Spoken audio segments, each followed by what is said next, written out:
कराची में बारिशों का सिलसिला तो थम गया है, लेकिन मॉनसून की वजह से भिपरा हुआ समंदर शहरियों को निगल रहा है। गुज़िश्ता 2 दिनों के दौरान हॉक्स बे और टर्टल बीच पर आने वाले 7 नौजवान डूब गए, जिसके बाद पुलिस ने नहाने के साथ साथ हॉक्स बे आने पर ही पाबंदी लगा दी। पाबंदी के बावजूद हजारों शहरी हॉक्स बे पर पहुंच गए, जिसकी वजह से हॉक्स बे रोड पर गाड़ियों की कतारें लग गईं। साहिल पर जाने के लिए पुलिस और शहरियों में तकरार होती रही।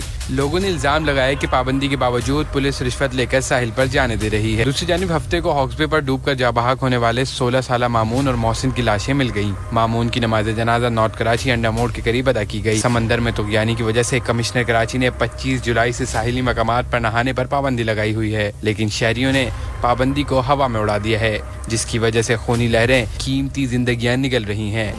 सब्सक्राइब करें और बेल दबाएं ताकि कोई खबर रह न जाए।